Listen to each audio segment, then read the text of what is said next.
What is going on, everyone? My name is Andy. Welcome back to another FPL video. In this one, we're looking at the race to world number 1. Who tomorrow is going to win FPL 21-22? Huge title to take away. It would feel amazing. I can only imagine, because I'll probably never get close to this. The way I'm going to do the video, same as always. No script, no notes or anything like that. I've got a few players written down just so I don't forget them. But we're going to go through and just have a quick look at how close it is. Who has got a genuine chance of winning? Who probably needs to start thinking a little bit differently in terms of transfers, maybe captaincy as well. And then for the top teams, we're going to have a look at what they look like for game week 38. So I can pull up how their team looks, any injuries, what their bench might look like, what transfers they should possibly look at, and stuff like that as well. So it should be helpful for any of you, even if you're not going for world number 1, thinking about different transfers. I'm going to talk through them as I go as well. Just a couple of things before we get into it, right? Because I've done one of these videos before, looking at the top 5, and someone always says, well, you're nowhere near. Who are you to give advice? I'm just giving my opinion. Take it with a pinch of salt, especially if any of you in the top 10 are listening or watching right now. It's very easy for me or anyone else to sit here and say, I do this, I do that, give an opinion, give some advice. But when you've got to make the decision for your own team, it's much harder. And imagine if that decision is trying to get world number 1, that just makes it like 10, 100,000 times more difficult. So take what I say with a grain of salt. I would say though, don't have any regrets going into the final day, because I would say none of you will ever have this opportunity again. And I kind of mean ever, because the way FPL works, it's so difficult to get like even back-to-back top 100 or top 500 or even top 1,000 finishes. Not many people do that. You might get close to world number 1 again, but to be going into the final day that close to world number 1, probably never happen again. So don't have any regrets, right? If there's a player you want to get in, in some ways I feel like get them in, and then it's just all about luck and a little bit of hope, and maybe you get it. So looking at where people are right now, Jamie is world number 1, 2,772 points. There's only 1 point between him and number 2, which is Sivert. And apologies if I mess up anyone's names in this video. So only 1 point. I have seen in seasons gone past, the number 1 going into the final day has been like 20, 30, even 40 points clear. And they've pretty much already won it. In this season, not the case. It's a really crazy, close run. Bino Baby is 9 points behind. They've spent some time at world number 1 already. We'll look at that team soon, later on in the video. And Damien is 12 points behind on 2,760. After that, people start getting a little bit further behind. So Brett and Pranto are 21 points behind. Roy is 22. And then it gets further and further. I would say if you're 20 points plus behind, you probably need to think a little bit different. Obviously, you can check what everyone else's team is going to look like for the final day before transfers and try and figure out what they're going to do, and we're going to talk about that for sure. But I think if you're 20 points or more behind, you probably need to think a little bit different. And again, you're probably never going to get this chance again. So if you can think of someone different that no one else is getting, maybe just go for them. And then again, you just need a little bit of luck on the final day. So let's take a look at the first team. So we're going to look at Jamie's team. I spoke about this on the stream. I think it was the last stream I did on Sunday. Absolutely crazy last couple of weeks. So was 1,114th in game week 33. Went up to 701, 393, then 10th, and is now the world number 1 going into the final day. Look at these ridiculous scores. Game week 36, 201 points on the bench boost. Kevin De Bruyne, captain, had Son. This is where I really like this team. Had the differentials of Mane and Diaz, who got 24 points between them. Absolutely crazy. Then Foster was on the bench, absolute hero on the bench boost for a lot of people. Had only 1 Liverpool defender, but had Matip, who got 11 points. Game week 36 could not have gone any better for Jamie. 201 points was absolutely crazy. Not only that then, has gone and backed it up with the free hit in game week 37 and got 110 points. I was just thinking now, I got 150. Oh yeah, I had Kane instead of De Bruyne. That was pretty much it. This team had De Bruyne and Ings. I had Kane and Coutinho. That's where the extra 5 points came from. Everywhere else though, just looks great. Had the Richarlison captain, Maddison and Vardy. What a way to get to world number 1 position. So their team going into this week, I think the one good thing about free hitting in 37, you're not left in most cases with any Everton or any Aston Villa to deal with. And the thing I like about this, I'd be very tempted to not do anything crazy here, because I think you've already got Son in place. Either people are going to bring him in or they're going to be super worried about not owning him this week. So I think you've already got him in place. You're already the leader. You don't need to do anything crazy there. this particular team already has Mane and Diaz. And I think no matter what happens with Salah, these two will start, right? The league is still possible for Liverpool. I know they need to lose points. They need Man City to lose for them to win or have a chance of winning. But they're going to start those two players. It's 6 days till the Champions League final. I will be shocked if Mane and Luis Diaz do not start that game. So you've already got those differentials in place, right? I think Schmeichel might find it difficult to keep a clean sheet, but I don't think a goalkeeper transfer is going to be needed there. Obviously, got a little bit, I don't want to say very lucky, but had 2 very good game weeks in game week 36 and 37. So to lose Ruben Diaz to injury, do you know what I mean? After all the kind of good luck, it's probably not that bad of a feeling, but obviously it's a little bit annoying that he's not playing because now you've got to play Pukki instead, at least pre-transfers. So with this team, I don't think I would do anything crazy. I think my move would be, and there's only 0.6 million in the bank, I don't think, when you take out Pukki, it's not quite enough to go to Tony because he's 6.8 million, which is a little bit frustrating. So I think my move here would be a defender move. I think I would bench Pukki, I would play Diaz, and I would just change him. So you got 6.7 million to spend. So you can't go for another Liverpool defender without swapping one of Mane and Diaz, and I don't think that's worth a hit. So you could possibly go for the triple Chelsea defence, bring in Rudiger. That could be an option. You could just go to Laporte, who's the obvious straight swap for Diaz. That could be another option. Or, if you wanted to bring in someone slightly differential, could just go for Sessegnon and bank the money. You'd have 2.4 million in the bank. I don't know if I would spend it unless you found out that one of your players wasn't starting, and then you could obviously decide to make a move then. But I think that would be my play. I don't think this team needs a hit, and if the people below you are taking hits, that's already increasing your lead at the top. And I just think with that midfield, Mane, Son, De Bruyne, Diaz, that looks extremely strong, and you're not really neglecting too many other places on the pitch, essentially. Like, defence looks good. The only thing that this team doesn't have that a lot of teams will is Trent and Robertson. You're really relying on Matip starting. I don't know if Van Dijk is going to be fit. If he's not, then Matip will almost certainly start again. We know he's got a bit of goal threat as well, so he is a good pick. But Trent and Robertson are the ones that could do damage. And of course, as a fellow James and Alonso owner, there is the possibility that they don't start. I don't know how I'm feeling about that going into tomorrow. I have a feeling that Alonso could start, but that James could get benched. But that's just a gut feeling because it could be Alonso's last game, and Azpilicueta could come in at right wing back instead of James. They've got nothing to play for after this. Nothing apart from a rest, a bit of a holiday. So they could both start, but there are like rumours going around that maybe they're going to rotate. So that's the only worry. But at least you have a bench that's going to play. You'd probably put Pukki first bench, then Dewsbury Hall, and then maybe Dennis last bench, I guess. But however you want to do it, you've got players on the bench. So because Diaz and Mane are already in there, you've already got differentials over the chasing pack. And if Salah doesn't start, you're not worried about him. And you've already got De Bruyne and Son. This team is so well set up. I think Diaz to Sessegnon or whichever defender you want, don't take a hit and then just pray. All right, let's look at the world number 2, Sivert Singh. So obviously with all these FPL managers going for world number 1, they're all going to have a good season. So we don't need to go through the whole game week history. But since game week 22, only been outside the top 1,000 once, right? So very consistent.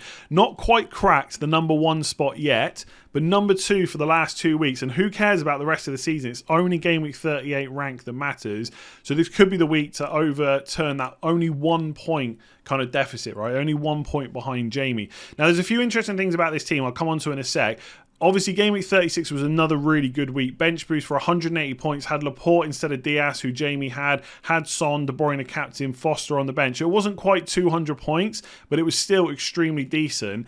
In game week 37, not quite as good because there was no free hit with 79 points. Sessegnon's in there as well. And because there's no free hit, all these Villa players, Cash, Coutinho, Watkins and Richarlison obviously from Everton as well, they're all still going to be in the team. But the interesting thing here, where they've gone a little bit different, is if we have a look at transfer history, they actually wildcarded in game week 35. You see all these changes here.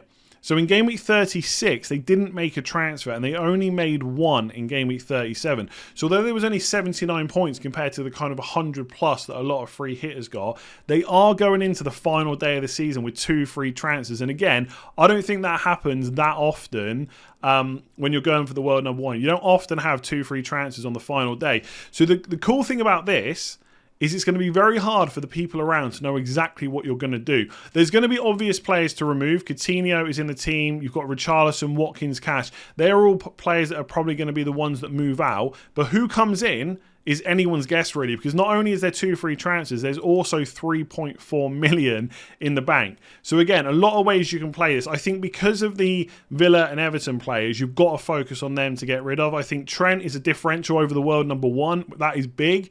Sessegnon, you've already got. I've just said that maybe that's a transfer that Jamie could do. You've already got them. You've also got the double Man City defence. No injury to Ruben Dias for you. You've already got Son and De Bruyne as well. So extremely well set up. And I think you can start maybe looking at doing something a little bit different, right?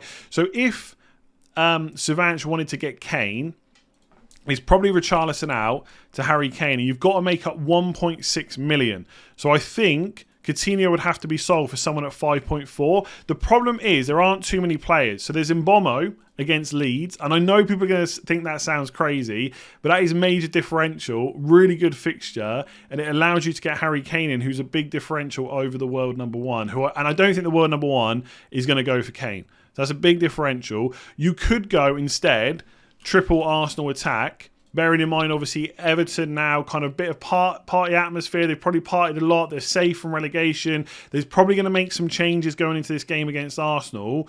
The only problem is, how much are Arsenal going to push it, right? Especially if they, there's a bit of panic setting in. Maybe they start controlling the ball instead. They go 1 or 2-0 up and they just stop attacking. It's hard to know exactly how the game will go. I don't know if it's the best week for triple Arsenal attack, but Martinelli over Mbeumo could be the one, right? So you could look at something like that. That's if you wanted to get Harry Kane in. Of course, you don't have to do that.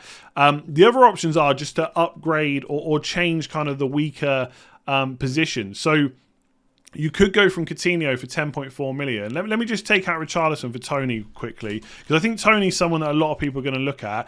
That then gives you 4.1 million to spend.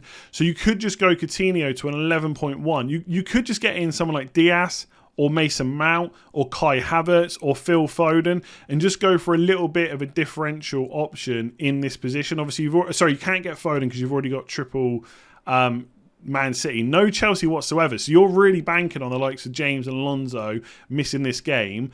But Richarlison to Tony could be a play, and then Coutinho to someone like Havertz if you wanted to go differential, or just get Mason Mount in.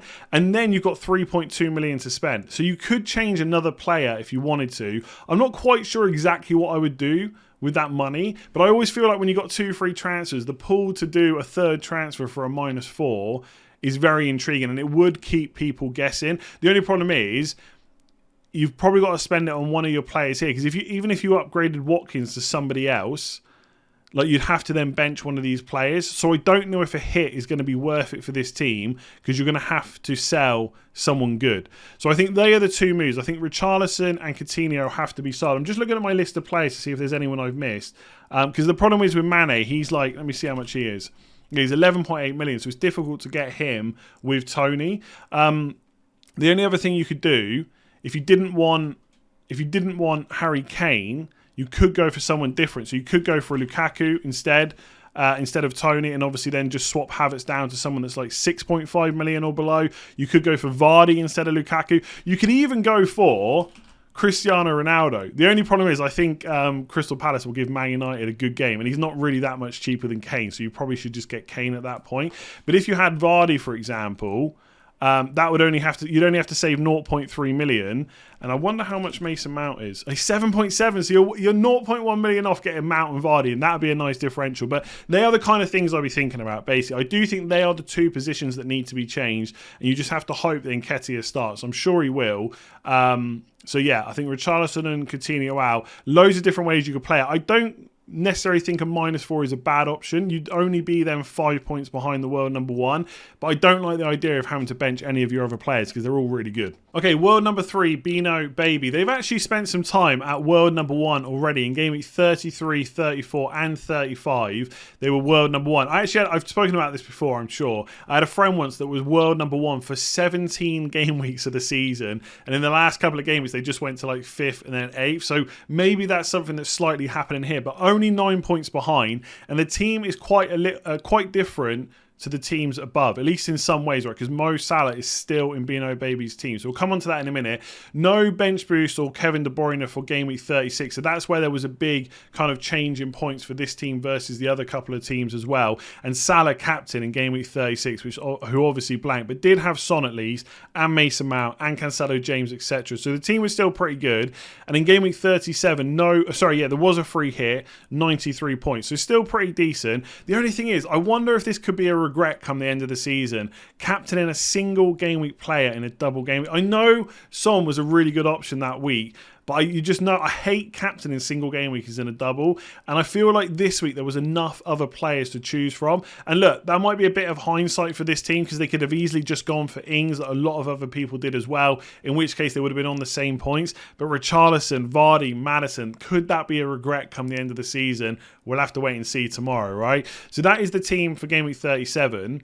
This is what their team looks like for game week 38. So this team is way more like how my own team is set up. So you've got Trent and Robertson, really big differential there because the world number one's got neither of those players, although they do have Matip, and the world number two only has Trent Alexander-Arnold. So that's an interesting move. I guess actually the world number two could just make one move like midfield or attack and make a defender move instead. That's probably something I missed out actually. So they could just bench Richarlison or Coutinho, just swap the other one, and then use the money to upgrade like Cash to a second Liverpool defender. That could be an option. But anyway, we're talking about the world number three now instead. So Trent and Robertson's a bit of a differential. They've still got Son in there. No De Bruyne.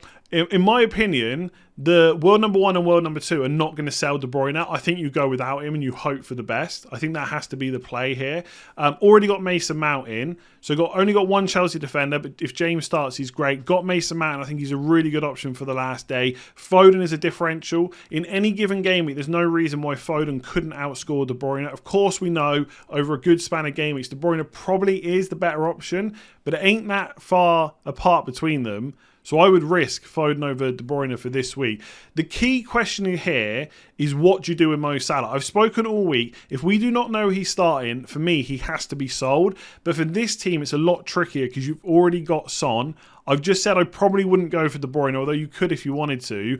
I think I would maybe switch to someone like Mane instead, or I would get a cheaper midfielder in, just upgrade Weghorst to Harry Kane or Vardy or Lukaku, and just go for that. You could go for the differential play here. You really could. So there's 1.3 million in the bank. The only problem is I just don't know if Lukaku and Vardy are going to start, and that is probably what will put me off. But if you wanted to go for the differential, you play Lukaku, and you sell Salah down to someone that's 9.1 million. So it could be Diaz. You could go for, or you can't go for Havertz because you've got Lukaku in there. But you could just go for something like that. And then Lukaku is your big, big differential. But the obvious move is to get Harry Kane, right? And I think you can afford that with this team. So you get Harry Kane in. You'd be 0.1 million off, so you'd have to get someone different to Diaz. But you've got 8 million to spend. My move would probably be to get the second Chelsea attacker in there. I think something like that. So do Salah to Havertz, Weghorst to Kane, and just bench Nketiah. Again, it all comes down to whether you want to spend those 4 points. Because once you do that, if the people above you don't, you're obviously then, I know it's obvious, but another 4 points behind. So then you're 13 points behind the leader. But Havertz, Mount and Kane are all fairly decent differentials. You've also got that double Liverpool defence. And your goalkeeper is different as well. So I know Arsenal defence have been poor recently, but I'd absolutely take Ramsdale versus Schmeichel into the final day of the season. There's absolutely every chance that Leicester could concede. Right? They should have probably conceded maybe one more at least against Watford.